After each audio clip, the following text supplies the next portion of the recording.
Quero convidar a todos a pegarem suas Bíblias neste momento e nos acompanhar em mais esta ministração. É uma mensagem de grande importância, de grande relevância. Uma mensagem grave. Grave, o que me refiro é que é uma mensagem que vai falar exatamente o que precisamos e não exatamente o que queremos ouvir. Mas é uma mensagem necessária. E eu quero que os irmãos se esforcem por assimilar o entendimento. Nada novo, exatamente. Mas a ideia da mensagem precisa de ser compreendida claramente, na mente e no coração. Os tempos urgem. Estamos vivendo tempos difíceis, como já diz o apóstolo Paulo profeticamente em sua carta a Timóteo. Tempos difíceis, tempos finais, e mesmo o tempo psicológico nosso está muito acelerado, né? Nós temos muito pouco tempo para tanta coisa. E quando se trata das coisas de Deus, então é preciso que o nosso pouco tempo dedicado a isso seja usado de maneira eficiente, não é?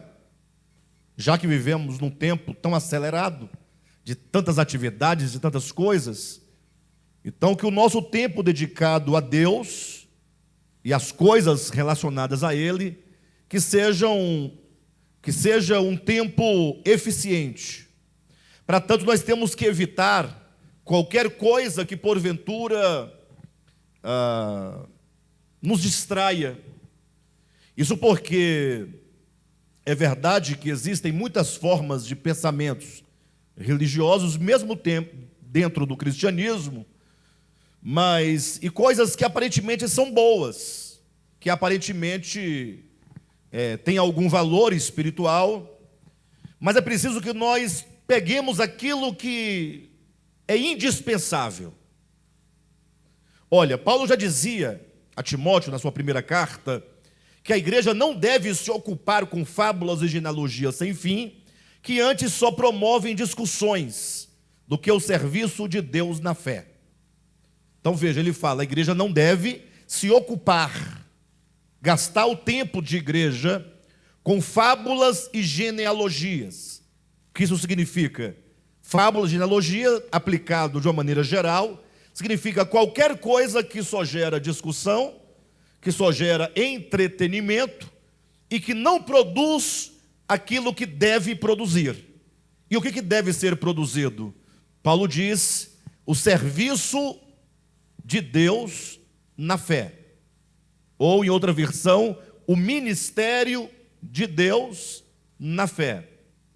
Ou seja, Paulo diz, não gaste o tempo com discussões sem fim, discussões que não agregam, discussões que não resultam em nada absolutamente, ainda que haja um vencedor, ainda que se chegue a alguma conclusão da discussão, mas se ela não agrega algo no que diz respeito ao serviço de Deus da fé, Paulo diz, não gaste o seu tempo com isso. E também não nos envolvermos com fábulas, com qualquer tipo de coisa que não agrega, que não é verdadeiro, que é ilusório, entretenimento. E ele diz então que devemos, portanto, nos ocupar com aquilo que promove o serviço de Deus na fé. Então, esse ministério está empenhado nesta base, desenvolver mensagens, reuniões, encontros que promovam o serviço de Deus na fé. Alguém pergunta, pastor, o que é o serviço de Deus na fé? Bem, essa fé é a base, né? O ministério de Deus, o serviço de Deus na base, sobre a fé. A fé é a fé neotestamentária, é a verdade acerca de Deus, é o testemunho de Deus na pessoa de Jesus e o testemunho de Jesus por meio dos apóstolos. Então, é a revelação de Deus da pessoa do Filho e a revelação do Filho pelo seu Espírito por meio dos apóstolos, das Escrituras e da igreja.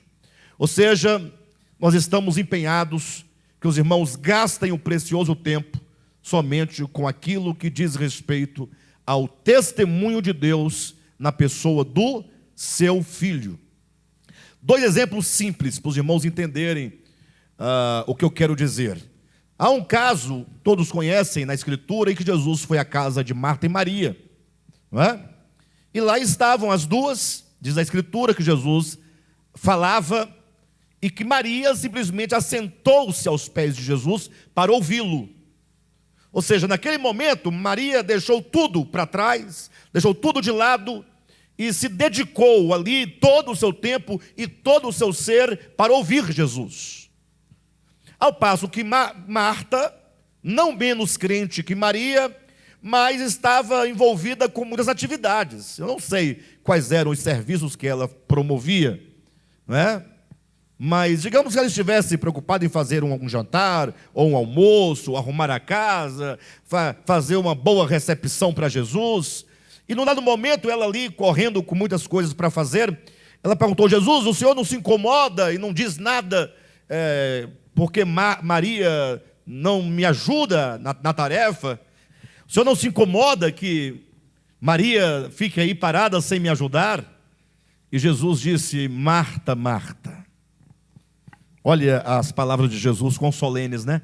Marta, Marta, tu te preocupas com muitas coisas, mas uma só é importante. Uma só. Maria escolheu a boa parte. Em outras palavras, Jesus está dizendo: Marta, a despeito de quão justificáveis sejam os seus serviços, a despeito de quão bons eles sejam, a despeito do valor que eles tenham, são preocupações que não resultam no objetivo da sua essência, do seu ser, da sua alma. Maria escolheu a melhor parte. Ou seja, enquanto a Marta está com muitas atividades, ela está perdendo o essencial. É isso que eu quero dizer. O outro caso é a mulher samaritana. Ela era uma mulher, ninguém pode negar que ela estava em busca da verdade, que ela amava a Deus e queria servir a Deus a todo custo. Mas por ignorância, o que ela estava fazendo? Ela estava em busca de saber qual era o lugar, se era em Gerizim ou se era em Jerusalém, o lugar que se devia adorar a Deus. Vocês entendem? Poxa, isso é louvável. Uma pessoa que quer saber onde é que é o local onde eu devo reunir, qual o lugar melhor, o lugar verdadeiro que Deus escolheu para ali fazer habitar o seu nome, isso não é louvável ou não é louvável? Afinal, a pessoa que está buscando a Deus, porém, a sua busca lhe desviava do objetivo e do alvo. Jesus disse: não, mulher, não é nem em Samaria, nem em Gerizim. O templo e a habitação e o lugar de adoração a Deus é no espírito humano. Deus é espírito e importa que aqueles que o adorem em espírito e em verdade. Então, venha comigo, ouça-me por um momento, para que nós possamos entender o que é mais importante. Confesso que o título dessa mensagem, Mostra-nos o Pai e isso nos basta, eu estava na dúvida se eu colocava esse tema da mensagem, ou se eu colocava um outro tema mais polêmico, né? Mais provocativo. Aí acabei colocando este por ser mais poético. Mostra-nos o Pai e isso nos basta. Mas eu pensei em colocar assim, olha, a única coisa que vale a pena na Bíblia. Mas, de todo modo, ficam em esses dois temas. Na verdade, os dois dirão no final a mesma coisa. Um complementa o outro. A única coisa na Bíblia que vale de fato a pena, e mostra-nos o Pai, e isto nos basta. Essas são as palavras de Filipe, João capítulo 14. Imagine vocês, vamos nos situar nesse pedido de Filipe. Me refiro a João capítulo 14. Capítulo 14, versículo 8, é quando Filipe diz a Jesus: Jesus, mostra-nos o Pai, e isso nos basta. Quero convidar os irmãos vamos encontrar o contexto dessa passagem. O contexto dessa passagem não é exatamente o capítulo 14 de João. Essa pergunta, ou esse pedido de Filipe, imagine, Senhor, você chegar para Jesus, pense comigo, Rodolfo, chegar para Jesus e falar: Jesus, é o seguinte, olha, mostra-me o Pai, e isso me basta. Essa pergunta, ela nasce de muitos conflitos na mente de Filipe e de todos os discípulos, certamente.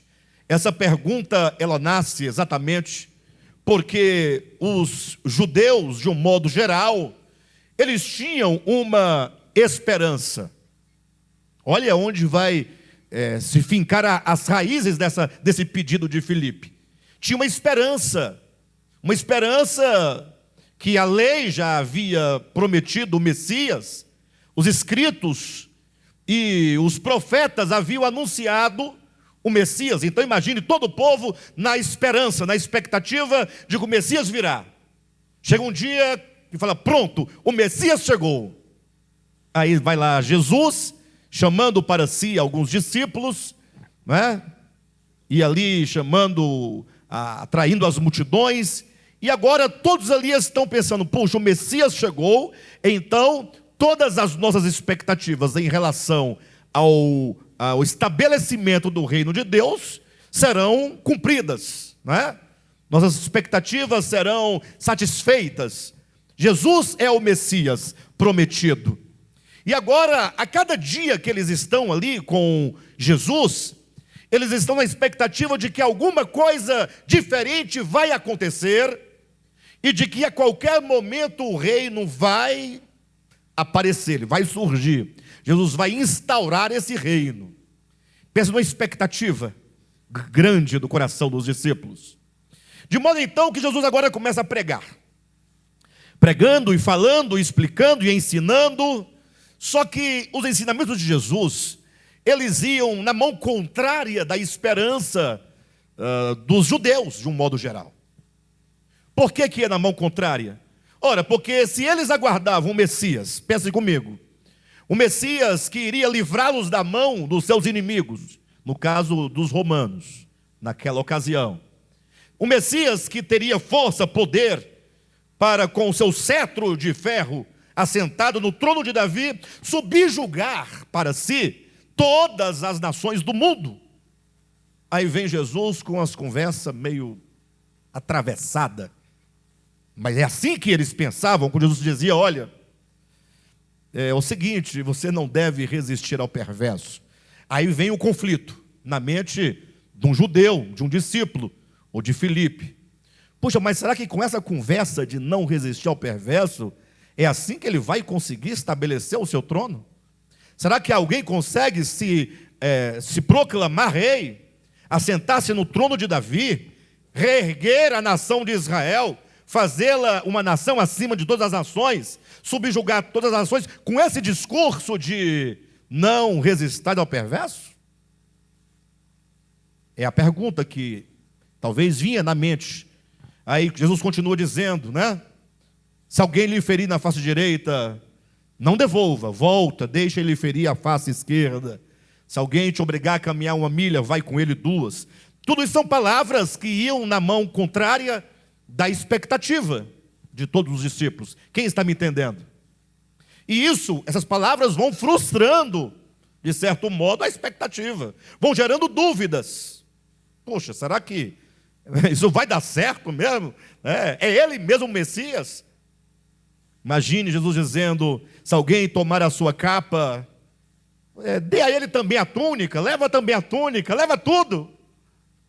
Ah, mas não vai prender um ladrão? Não, você vai oferecer algo a mais ainda para aquele que lhe tomou a capa, dê a túnica. Ah, eu pensava que tinha que matar lá, bandido bom é bandido morto, não é assim? Tudo aquilo ia mexendo na mente dos discípulos. Logo, a casta religiosa toda de Israel já estava contrária a Cristo, obviamente, desde o início, por outros motivos, não somente por esses. Mas os discípulos ainda mantinham no coração uma expectativa. Não, uma hora dá certo, uma hora ele reage, uma hora ele vai ter que fazer alguma coisa, não é possível, não é? De modo então que depois de 3 anos e meio, Jesus agora está num cenáculo, e para completar tudo isso, Jesus olha para os discípulos com um semblante decaído, suspirando, suando, seu suor se transformando em gota de sangue, e Jesus então diz: a minha alma está profundamente triste até a hora da morte. Pronto. Agora, né? Que Messias é esse, poxa? Fala para mim, você aí. Até hoje ninguém quer esse Messias. Até hoje. Em fraqueza. Então, nessa confusão aí, Jesus ainda consegue dizer para os discípulos: olha, não se turbe o coração. Credes em Deus? Então, crede também em mim. Na casa do meu pai há muitas moradas, tentando resolver um conflito no coração dos discípulos. E aí é nesse momento que Filipe fala: Senhor, é o seguinte,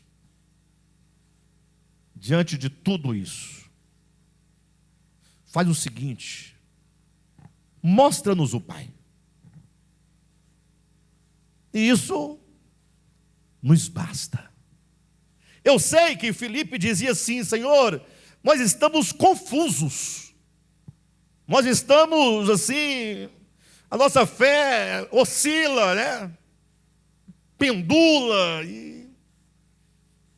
Mas se o Senhor nos mostrar o Pai, nós ficaremos mais tranquilos.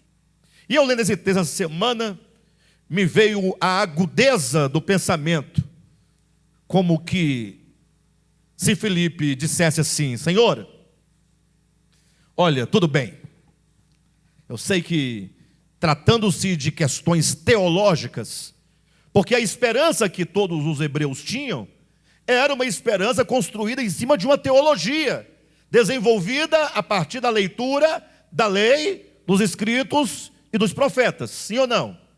Uma teologia construída. E agora Jesus vem com outro assunto.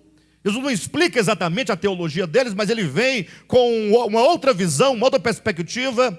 E Filipe diz: Senhor, é o seguinte, olha, eu sei que há um conflito, eu sei que a nossa teologia, a nossa expectativa teológica, escatológica, não bate muito com o que o Senhor tem feito e dito, mas eu vejo, eu percebo, eu acredito que existe uma coisa que está acima de tudo isso.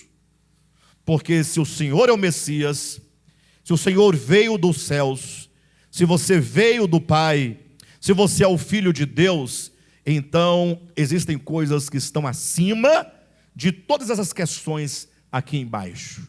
Mostra-nos o Pai.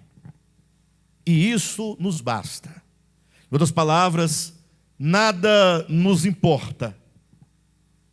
Nada mais nos importa. Desde que o Senhor nos mostre o Pai. Porque se você bem pensar, sejam as teologias forjadas, seja a lei, seja os profetas, seja os salmos, seja a teologia feita em cima desses textos, seja o próprio Messias, seja o que quer que seja, o judaísmo, os fariseus, os escribas, o sábado, as festas, os sacrifícios, tudo isso não importa, porque se tudo isso está a serviço do Pai, então traga-nos o Pai e tudo estará resolvido. Em outras palavras, ver o Pai, ter a visão do Pai, a revelação do Pai, é tudo o que nos importa, é tudo o que nos interessa. Tudo o que não converge para a manifestação e a revelação do Pai, você pode deixar de lado, você pode jogar fora, não gaste o seu tempo, porque se não converge para o Pai, se não revela o Pai, se não mostra o Pai, então não há por que nos envolvermos com qualquer coisa que não nos leve, né, a essa experiência única que pode de fato nos trazer a verdadeira salvação. Então pense comigo por um momento. Mostra-nos o Pai. E isso o quê? Mostra-nos o Pai. E isso o quê? O Pai, ver o Pai, ter a revelação do Pai, nos basta. Eu não vou pedir para vocês falarem isso, porque vocês vão falar. E sempre vai ter aqueles que também não falam, porque não obedecem esses tipos de comando. Porque por achar uma bobagem. E de fato acaba sendo, né, uma bobagem. Porque o que vale mesmo é o que você tem aí dentro do seu coração. Será que é para você pensar, para você refletir? Você está claro disso, que mostra-nos o Pai e isso nos basta? Isso basta para você? O que você mais quer além do Pai? Além de ver o Pai, no sentido de se ter a revelação do Pai. Então, respondendo à pergunta temática, ou sugerida pelo tema, a única coisa que verdadeiramente vale a pena na Escritura é o testemunho e a revelação do Pai. Alguém pode dizer, pastor, mas e tudo mais que está na Bíblia? Aqui é onde se encontra o problema que eu quero tratar com vocês, que eu quero que vocês pensem, se esforcem para me entender. A Escritura, ela pode ser pego de duas maneiras. A maioria das pessoas, eu diria, em todos os tempos, desde os hebreus até então a igreja oficial, institucional, que nasceu no 4º século da era cristã, portanto não nasce com Jesus Cristo, né? A igreja institucional, romana, depois a igreja protestante, depois as igrejas pentecostais e neopentecostais. Eu falei, desde os hebreus, passando por todas as igrejas organizadas e institucionais, elas tomaram a Bíblia de modo a investigar a Bíblia e fazer dos seus textos uma teologia. Raciocínios a partir dos textos bíblicos. Pega um texto aqui, emenda com outro ali, soma com esse daqui, multiplica por aquele, e no final você fala, essa é a verdade.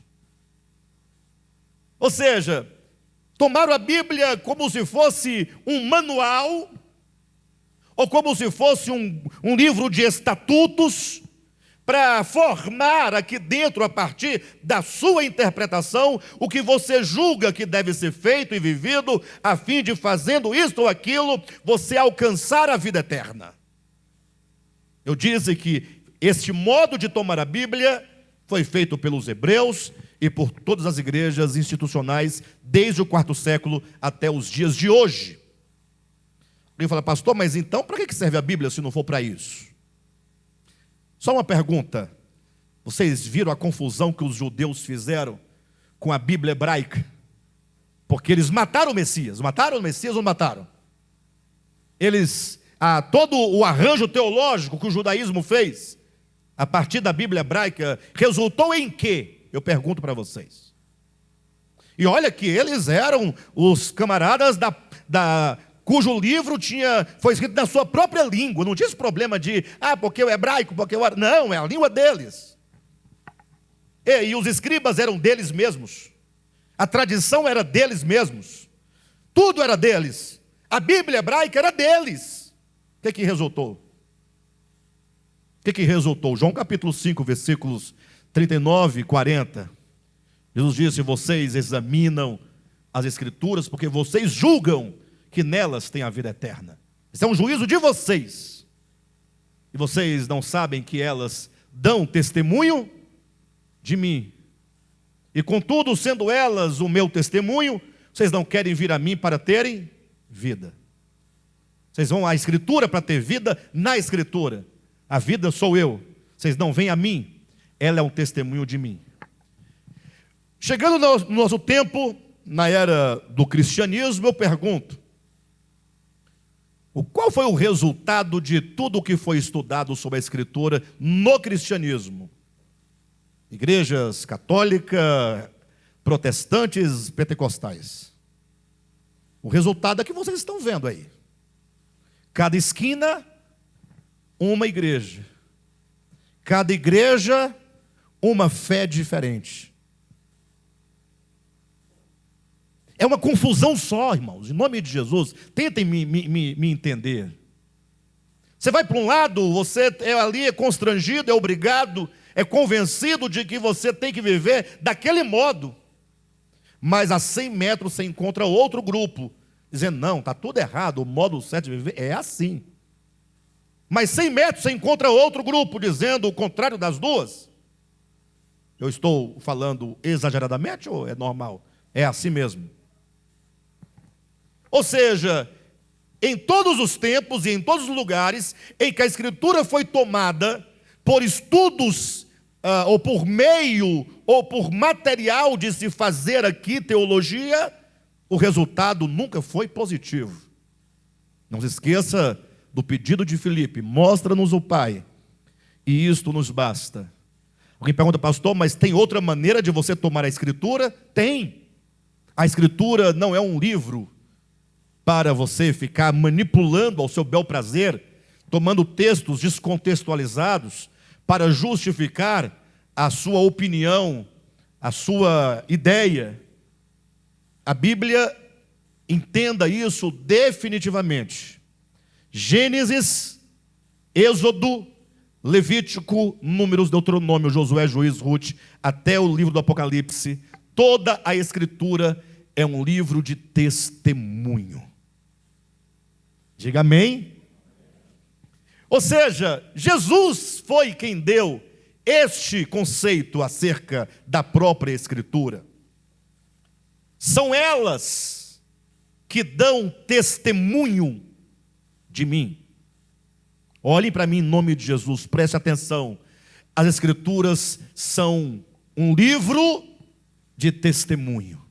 O Antigo Testamento falando daquele que viria, e o Novo Testamento falando daquele que veio.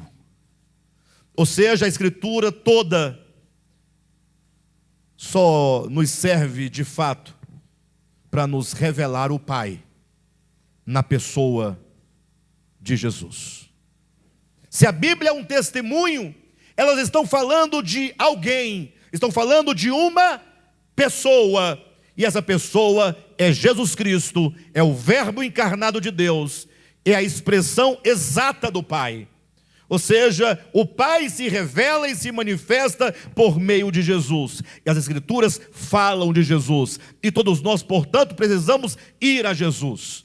Alguém fala: pastor, mas a teologia é uma coisa boa. Alguém pode dizer: eu fiz teologia, eu fiz um seminário teológico, eu fiz uma faculdade de teologia.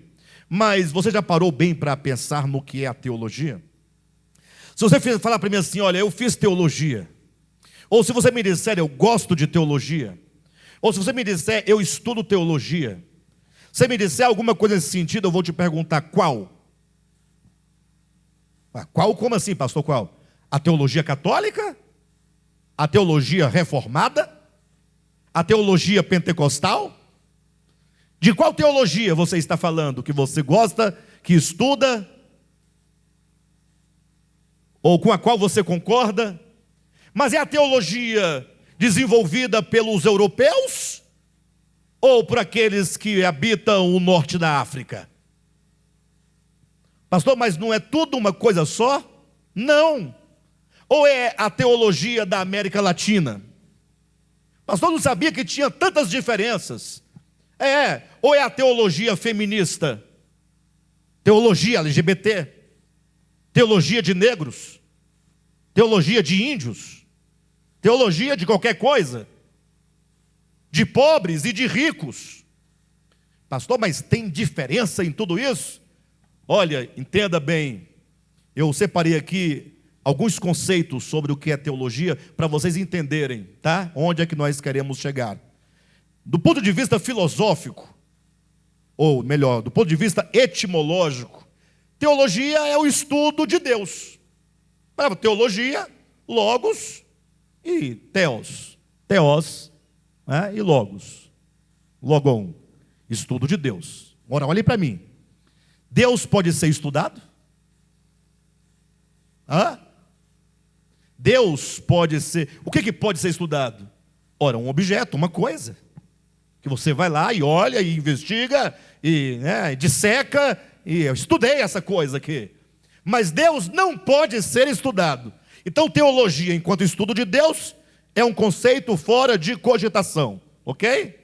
Todos os teólogos concordam comigo neste ponto. Mas tem ainda um conceito de teologia que é um conceito filosófico. Seria o estudo da revelação que Deus dá acerca de si mesmo. Entenderam?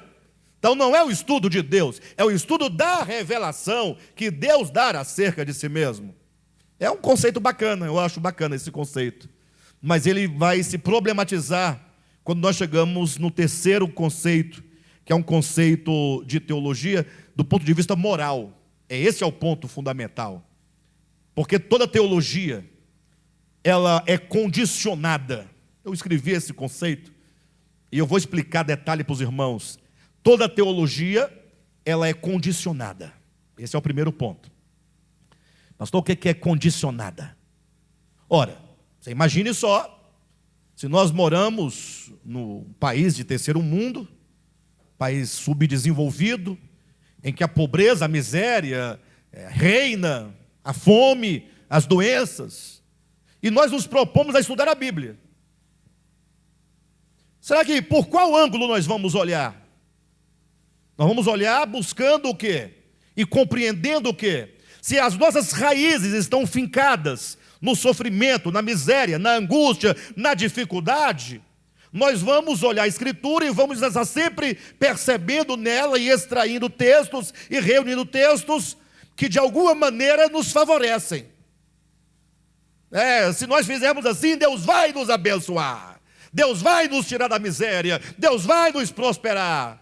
Ou então, por mais que nós soframos aqui nessa terra, fome, miséria, desgraça, mas um dia nós estaremos numa mansão celestial. Sim ou não?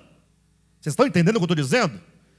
Por quê? Porque o nosso olhar, ele está condicionado à nossa própria situação. Ora, imagine os ricos fazendo lá na Europa uma teologia, estudando as Escrituras, fazendo arranjos teológicos. Eles vão dizer o quê? Que o proletariado são os servos de Deus. E Deus diz a todos os servos que obedeçam aos vossos senhores.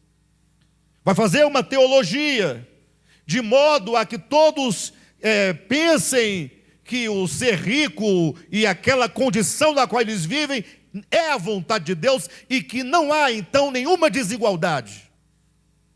Onde quer que esteja o teólogo, a sua teologia estará condicionada dialeticamente por fatores de conjuntura e condicionamento social e existencial. Não sei se eu me fiz entender, mas nesse sentido, e somente a partir desse sentido moral, é que nós concluímos, e agora nós temos aí diante de nós os fatos, que toda teologia, ou que a teologia, ela é plural, porque tem muitas, não é só uma. Ou seja, quantos leem a Bíblia a partir do ambiente, das condições, das conjunturas, das circunstâncias, eles criarão a partir de sua perspectiva uma teologia. Uma teologia é um modo de explicar a Deus, um modo de explicar o mundo, um modo de explicar o homem, um modo de dar respostas aos problemas atuais nos quais o homem vive. Alguém fala, pastor, mas e agora, então, o que fazer? O que fazer que nós não vamos tomar a Bíblia como sendo um livro de teologia. Nós vamos tomar a Bíblia como um livro de testemunho. Faz toda a diferença. Ler a Bíblia como quem busca encontrar em cada palavra, em cada frase, em cada versículo, em cada capítulo, em cada livro, em cada testamento, em toda a Bíblia, como quem procura encontrar Jesus. Onde Jesus se mostra aqui nas Escrituras? Onde ele se esconde? Como ele pode ser revelado? Eu quero encontrar Jesus, conhecer Jesus, perceber Jesus. Afinal, quando Filipe diz, mostra-nos o Pai, e isto nos basta, o que Jesus mostra-nos o Pai, isto nos basta, o que Jesus respondeu para Filipe?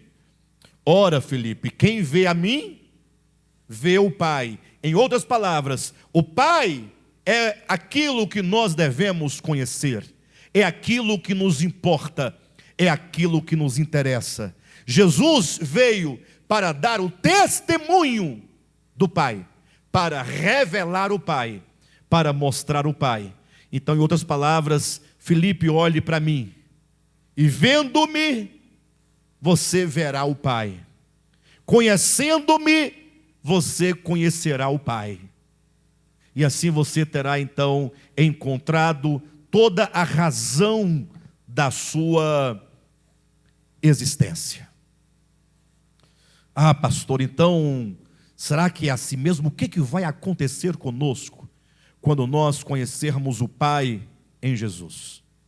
Abra sua Bíblia rapidamente em 2 Coríntios capítulo 4, versículo 6. Paulo, neste capítulo, neste versículo 6, ele diz assim, olha, preste atenção. Porque Deus que disse, das trevas resplandecerá a luz.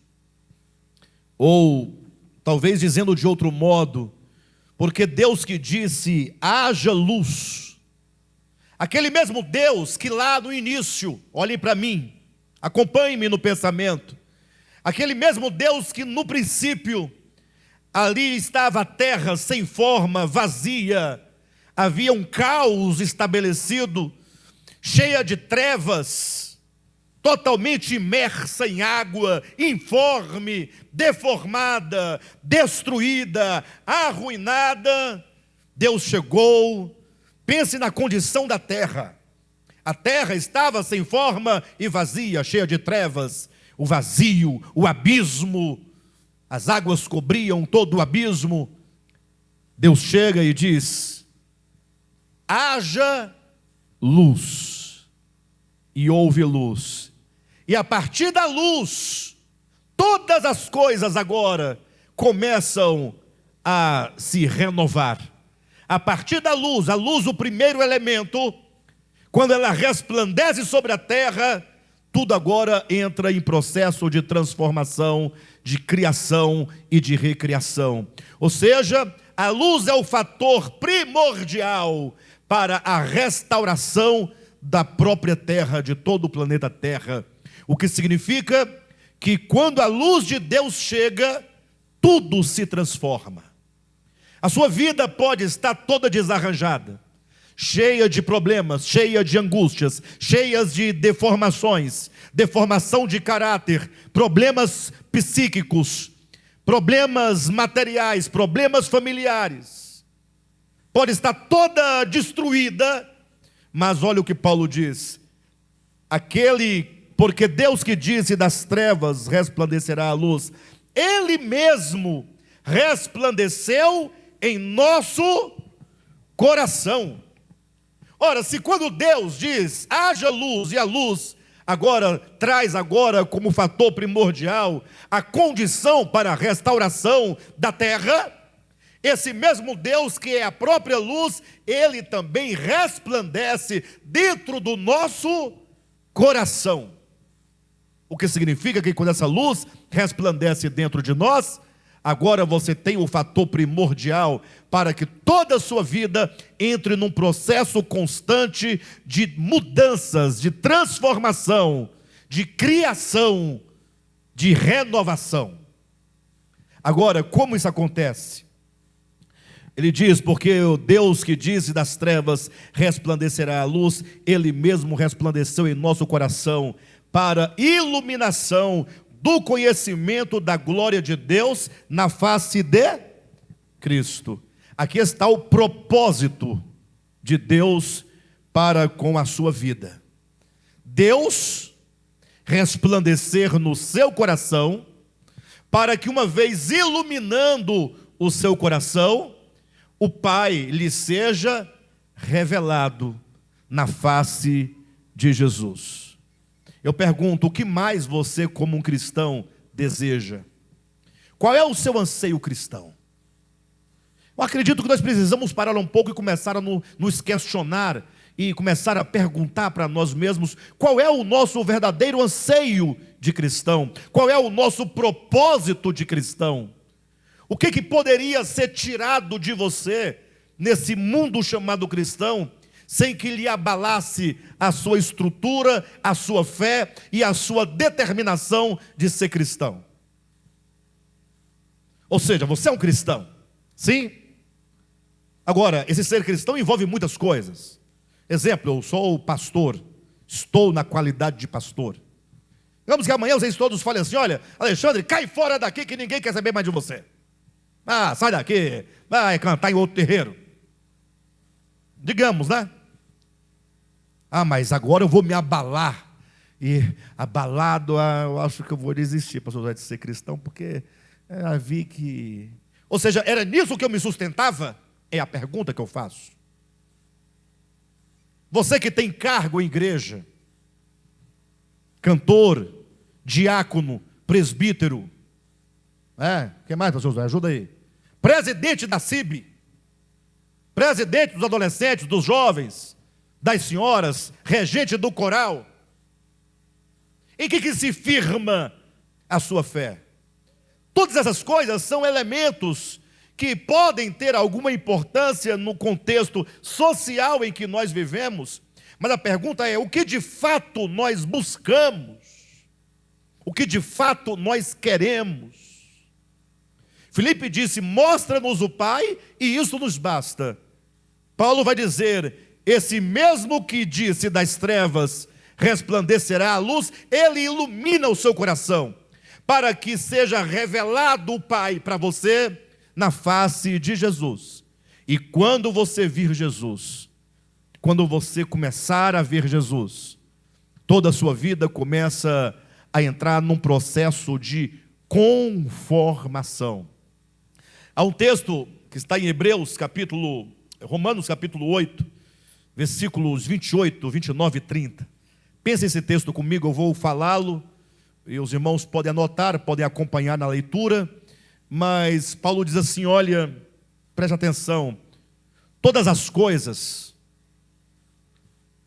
tudo que lhe acontece, que lhe sucede, que está à sua volta, o mundo atual, a pandemia, os problemas financeiros, seu casamento, seu sofrimento. Falei de casamento, sofrimento veio em seguida, rápido. Lembrei do casamento, veio sofrimento em seguida. Paulo diz: todas as coisas cooperam para o bem daqueles que são chamados segundo o seu propósito. Ah, meus irmãos, puxa vida, para com isso. Primeiro que ele está dizendo que aconteça o que acontecer, os altos e os baixos, sua ascensão ou sua queda, seus fracassos, seus erros, seus acertos, sua sogra, seu vizinho, todas as coisas cooperam. E olha que o contexto de Romanos 8 é o sofrimento. Do 16 em diante começa a falar do sofrimento. Tudo coopera para o bem daqueles que amam a Deus, daqueles que são chamados segundo o seu propósito. Você foi chamado por Deus segundo o propósito dele, não segundo o seu próprio propósito. Alguém fala: pastor, boa descoberta. Puxa, então eu fui chamado por Deus segundo o propósito de Deus. Então há de se perguntar qual é o propósito de Deus. Qual é o propósito de Deus? Ah, irmãos, o propósito de Deus é nos tirar do inferno de fogo e nos levar para o céu. Será? Ah, o propósito de Deus é nos prosperar, curar o nosso corpo físico, nos dar uma fazenda, uma namorada, uma esposa, um marido, um filho, uma casa própria. Paulo diz: todas as coisas cooperam para o bem daqueles que amam a Deus, daqueles que são chamados segundo o seu propósito. Aí ele passa a descrever, a enumerar este propósito. Ele vai dizendo por quê, ou por quanto. Capítulo 8, versículo 29 de Romanos. Porquanto aos que de antemão conheceu, a estes também predestinou. E o que diz mais aí? A fim de que estes predestinados sejam conformados à imagem do seu filho primogênito. Agora olhe para mim. Filipe diz: Senhor, mostra-nos o Pai, e isso nos basta. Jesus disse: Filipe, quem me vê a mim, vê o Pai. Olhe para mim, veja o Pai. E agora Paulo diz que nós fomos chamados segundo o propósito de Deus, porque fato é este, que o Senhor nos predestinou para sermos conformados à imagem do seu Filho primogênito. Ou seja, quando você, ou quando dentro de você resplandecer a luz de Deus e dissipar as trevas do seu entendimento, e você perceber que nada mais vale a pena se não conhecer o próprio Pai, então você conhecerá o Pai na face de Jesus. E agora então esse Jesus, enquanto luz dentro de você, vai te conformar à imagem dele. E quando então nós formos conformados à imagem de Jesus, o que vai acontecer? Jesus disse: Filipe, você quer ver o Pai? Olhe para mim. Quem me ver a mim, ver o Pai. E quando nós formos conformados à imagem do Filho primogênito de Deus, o Pai será revelado e mostrado em você. Agora, ninguém quer saber disso, né? Essa bobagem.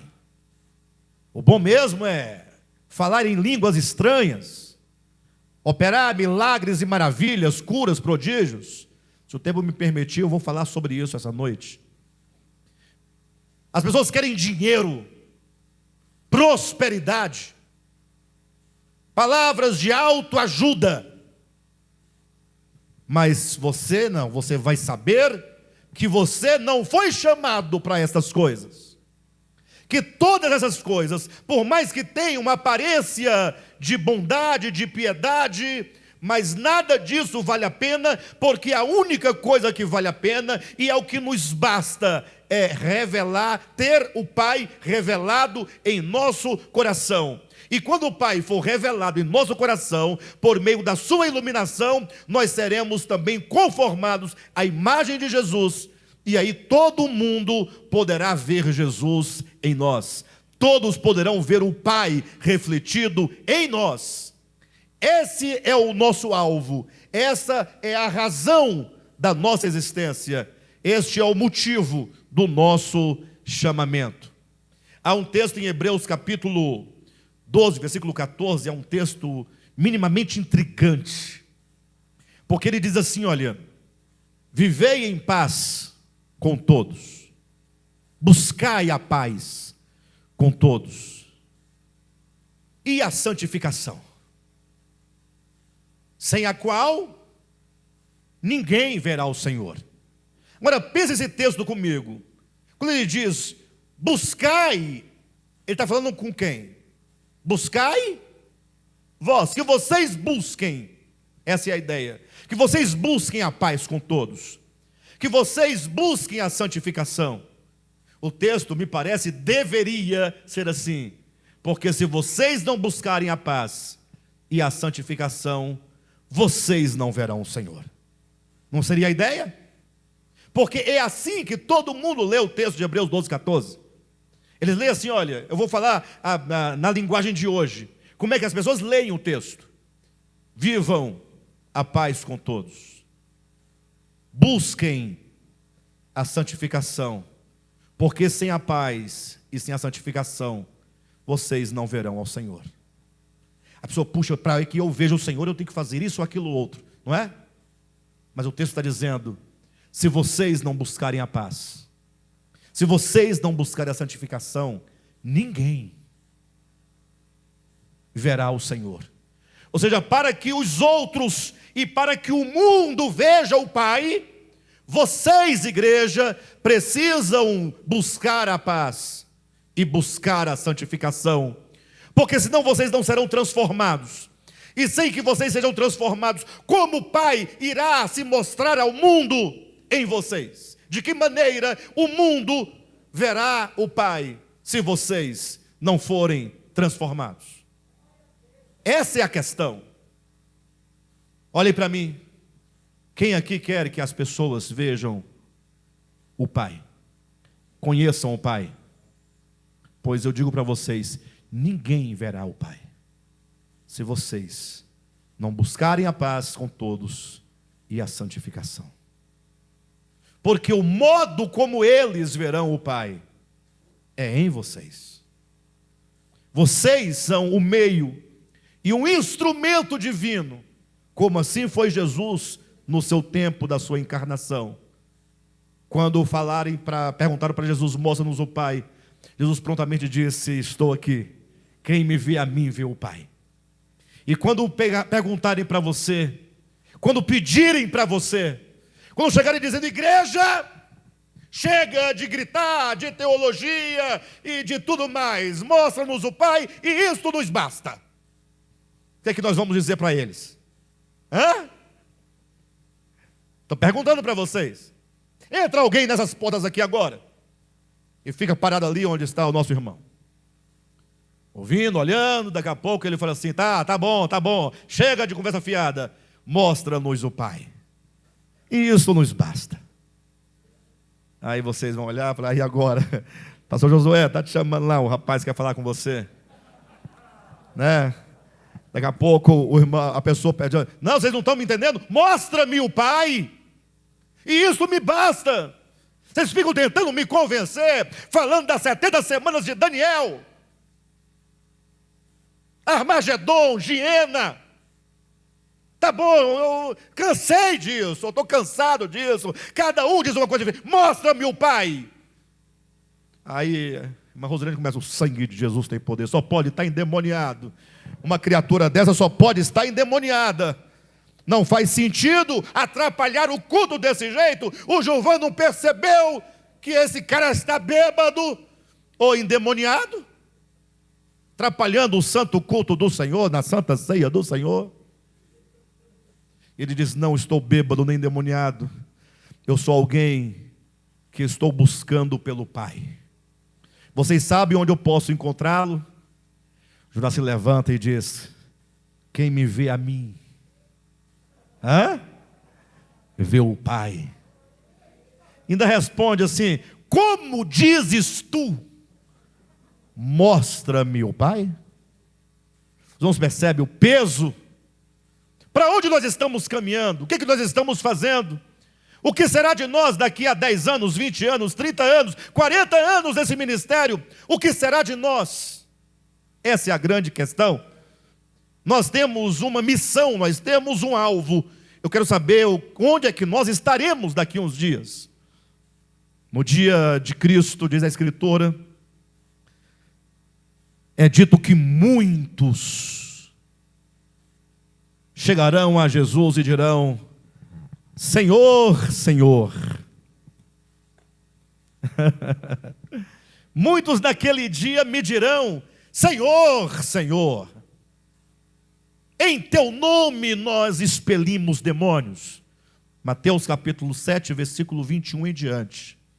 Senhor, em teu nome nós profetizamos, falamos línguas estranhas, em teu nome nós curamos os enfermos.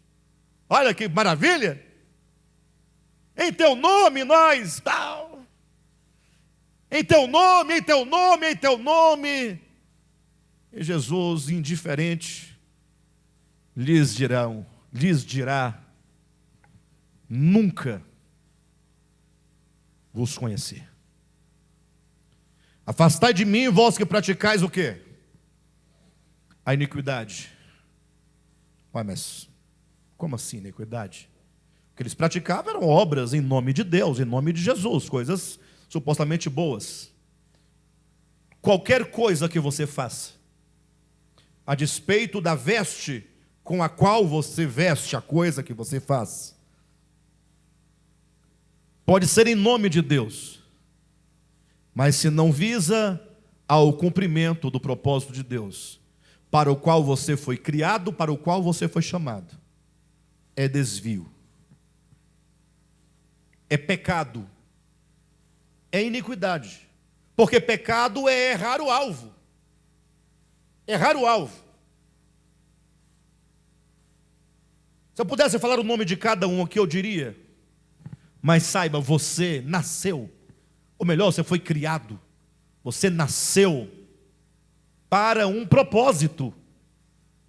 Você não nasceu para ser um mero professor, um mero médico, um mero advogado, né?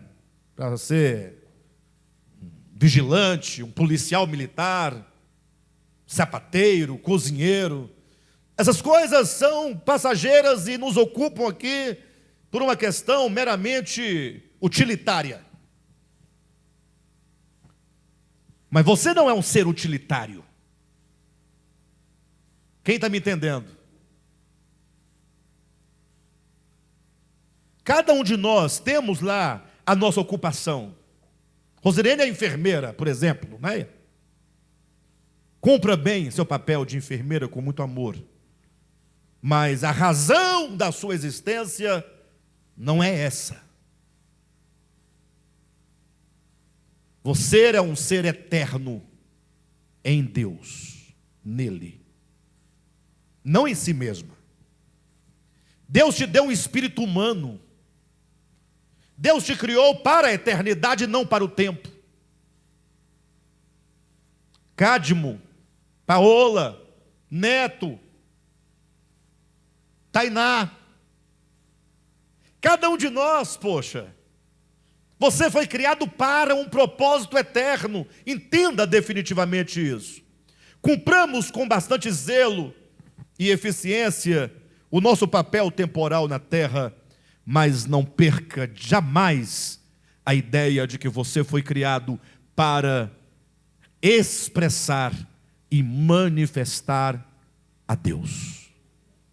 Você foi predestinado para ser conformado à imagem do Filho primogênito de Deus. Ah, pastor, mas eu fiz cura, milagre, prodígio, falei em língua, pulei, jejuei, caí, rolei, entreguei recado, tive visão, vi demônio, vi anjo, vi tudo isso. Mas nada disso significa absolutamente nada. Não estou nem entrando nos méritos da natureza dessas coisas, da procedência, não. É apenas Jesus dizendo: olha, nada disso que vocês fizeram justificam o fato de vocês não terem alcançado a vontade do meu Pai. Apartai-vos de mim, que eu não vos conheço, vós os que praticais a iniquidade. Somente aqueles que fazem a vontade do Pai é que alcançarão o cumprimento da vontade de Deus em suas vidas. Há um outro texto, com esse eu estou encerrando essa noite, muito interessante. Não quero entrar em questões escatológicas, porque eu já falei tanto de escatologia. Pelo menos eu vou falar de Brasília, porque de Brasil é muito grande, eu não conheço todo mundo, mas eu não conhecia em Brasília nenhum pastor que conhecesse mais e falasse melhor de escatologia do que eu, aqui em Brasília. Eu falo ao vivo, viu, pastor Josué? Pode chamar quem você quiser aí, trazer. Hoje não, porque não tem mais, não luto mais com essas coisas.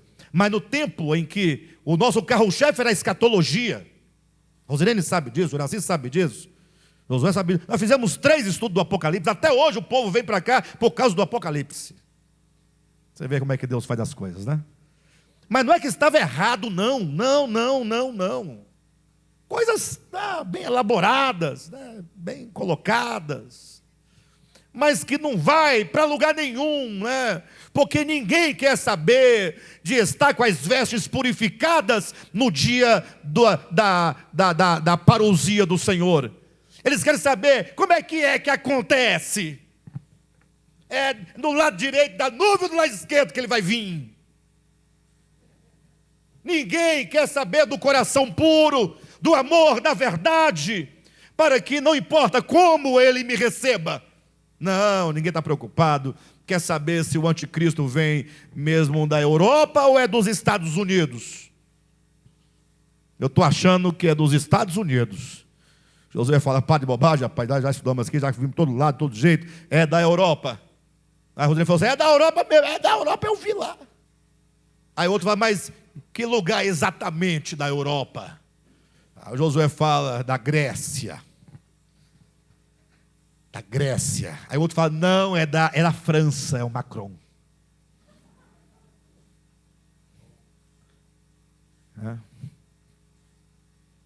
E agora? Agora você já sabe de onde ele vem, o nome dele, e agora? Você vai para onde? Não, agora é só isso mesmo, tá bom. Era só para saber.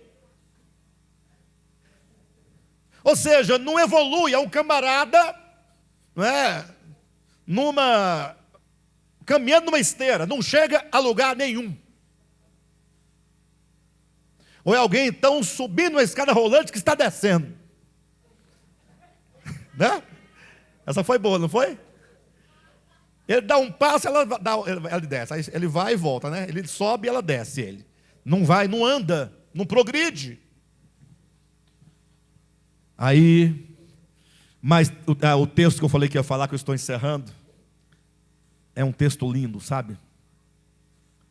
Jesus reunindo as nações,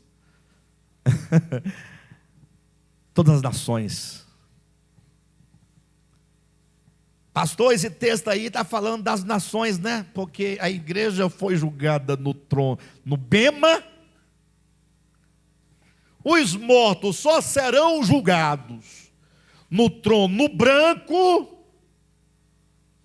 Entenderam? A confusão que as pessoas... Eu estou dizendo da essência. Jesus reúne as nações em torno de si e separa uns dos outros como separa bodes de ovelhas. Uma vez separados, aquela expectativa, Jesus olha para os da direita e fala assim, olha, vocês todos são benditos do meu Pai. Entenderam? Puxa, que coisa boa, hein? Sou bendito do Pai. E por isso vocês possuem por herança o reino que vos está preparado desde a fundação do mundo. Puxa vida. Alguém grita, pastor, ops, Mateus 25, 31 em diante. Isso aí é as nações, viu, pastor? Esse que está preocupado em definir que são as nações, e são as nações mesmo. Mas esse que está preocupado unicamente em saber quem é o grupo, não faz o que esse grupo que ele sabe que faz. Ele só quer saber qual que categoria é essa, para ele poder colocar no espaço escatológico da sua teologia, no lugar certinho, e se encaixar, fazer, encaixou. Ele fica, agora ficou bonito. Bacana, olha, José, ficou perfeito. O mapa escatológico. Para. Joga esse mapa fora. Eu quero entender o seguinte, porque se vocês são bem-aventurados, são benditos do Pai. Se vocês possuem o reino de Deus por herança, que está preparado desde a fundação do mundo, qual é o segredo? Porque tem um outro grupo aqui à minha esquerda, a quem Jesus disse: afastai-vos de mim, malditos, para o fogo eterno, preparado para o diabo e vocês. Vocês, os anjos dele, os mensageiros, que propagam e disseminam a vontade dele. Puxa, malditos, apartai-vos de mim, fogo eterno. Não, agora eu quero saber, isso é grave. Não, pastor, o que foi? As nações, pastor. Pastor, você não está entendendo, a igreja foi julgada no Bema, 2 Coríntios 5,10, tribunal de Cristo. As nações vivas, que é esse texto está falando, que é outra coisa, é no tribunal de glória, porque ainda tem o trono branco, que vai ser julgado os mortos. E os demônios. Deu o mar os mortos, né? E o mar e o inferno entregaram os mortos que nele havia. Lembra? Aí outra, pastor, e os judeus vão ser julgados em qual tribunal? Você é judeu? Não. Por que você está perguntando isso? Você não é judeu, não tem parente judeu. Você quer fazer o quê? Não, eu quero saber, para poder falar. Sair dizendo que os judeus vão ser julgados nos 12 tronos, conforme capítulo 12 de Mateus. Versículo alguma coisa, 27, 28. Está por ali. Tá bom, nos 12 tronos, e aí? Vou anotar para não esquecer. Pastor, você sabe o versículo para eu decorar? Puxa, vocês são benditos do Pai. E se são malditos, afastai-vos de mim, eu quero saber o porquê disso. Porque, puxa, eu não posso incorrer nesse erro. E eu preciso viver o que vocês viveram. E aí vocês daqui, emocionados, chorando, benditos do Pai. Puxa vida, nem contava com isso. Nem contava. Pior, Miriam nem sabia que tinha essas coisas de tribunal, nem nações, Bema, não sabia de nada. Ela só viveu a vida dela. Do jeito que ela está vivendo, está vivendo. Todo mundo, você... Gente, vamos viver. Sabia de nada, nunca tinha lido uma Bíblia, não sabia tal. Aí ela é a primeira a dizer: ô Senhor, mas por que nós somos bem-aventurados? Eu não estou entendendo. Jesus disse: muito simples. Porque eu tive fome e vocês me deram de comer. Porque eu tive sede e vocês me deram de beber. Eu estive preso, vocês foram me ver. Estive nu, vocês me cobriram. Estava enfermo, vocês foram me visitar, levaram um remedinho. A Miriam fala: não, para de bobagem, eu vou para aquela turma dali. E meu lugar é lá. Porque ela é honesta. Honesta. Esse povo aqui é honesto. Esse povo, esses bem-aventurados, eles são honestos. Não, Senhor. O Senhor está enganado conosco.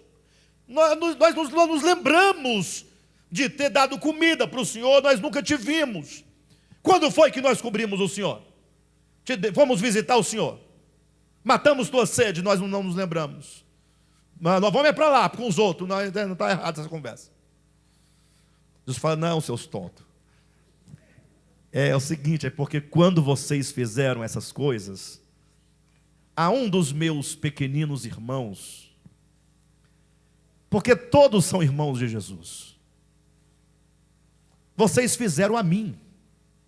Entenda, dar um copo de água a um sedento é dar um copo de água a Jesus. Ah, mas nós não conhecemos o Senhor. Não, mas não importa. Vocês, na verdade, me conheceram na face de cada pessoa que sofria. Vocês me conheceram na face deles. Agora, esses aqui não. Esses aqui diziam que me conheciam, mas não me reconheciam na face de ninguém. Na face de ninguém. E como é a minha face, eles não podiam ver. Quem já viu a face de Jesus aqui? Sim. Como ninguém pode ver a face de Jesus, porque só pode ser vista na face dos flagelados, dos fracos, dos doentes, dos desprezíveis, dos oprimidos. Vocês não viam na face dos oprimidos, não viam a minha face e dizia que conhecia. Eu não vos conheço. Vocês não me vestiram, não me deram de comer, não me deram de beber. Ou seja, estes aqui, que fizeram tudo isso, mesmo sem ter nada de teologia, de nada dessas contendas, apenas viveu e viu o rosto do Pai em cada criatura, e reconheceu em cada ser humano um irmão, um filho do mesmo Pai Celeste, e por isso estendeu a mão. Vocês são bem-aventurados, porque só uma coisa nos basta: conhecer o Pai. De que adianta ter curado, falando em língua, profetizado, expulsado demônios, mas não conhecer o Pai? De que valeu? Não estou tirando o mérito de expulsar um demônio, expulse. Não é o que você não deva fazê-lo, é? Se o demônio aparecer, manda ele embora. Vai, em nome de Jesus, sai daí. Pronto, acabou. Está liberto. Agora, não faça disso a sua religião, o seu pedestal, a sua justiça. Falando em línguas, fale. Você quer falar? Fala. Você acredita? Você entende assim? Fala. Mas não usa isso como instrumento de guerra, de batalha, de orgulho, de presunção, de divisão. Ah, pastor, eu gosto de escatologia, eu estou estudando seus vídeos lá no Apocalipse, muito bom. Continue. Mas não use aqueles vídeos para você saber o que você não sabe, o que o Alexandre não sabe, o que ninguém sabe. Ah, aquilo lá não está certo? Aquilo lá é apenas um entendimento. Entenderam? É apenas um entendimento pálido de alguém que conseguiu conectar uns versículos e deu uma forma. Pastor, mas eu posso ir por aqui? Pode. Se o outro não for também, não vai dar nada. Rosilene, imagina, Jesus vai voltar. Você aprendeu no meio da tribulação, os vencedores sobem, tá? Mas aí o Rodolfo aprendeu, não, que a igreja toda vai subir antes. O que vai acontecer? Você vai descobrir que você vai subir antes com ele, todo mundo. Se você estiver errado. E se ele estiver equivocado, ele vai subir com você no meio. Isto é, se vocês estiverem preparados. Entenderam? Tem esse detalhe, né? Detalhe, né? Detalhe, não, tem tudo isso. Entendem o que eu estou dizendo? Não é desprezar o que fizemos ou o que o outro está fazendo. Não, nós começamos dizendo, temos que valorizar aquilo que realmente importa. O que importa? Conhecer a face do Pai no outro. Isso vale. E se você reconhecer o Pai na face do outro, logo os outros vão reconhecer a face do Pai em você. Isso vale a pena, e é a única coisa que vale a pena. Mostra-nos o Pai, e isso nos basta. Amém? Glória a Deus.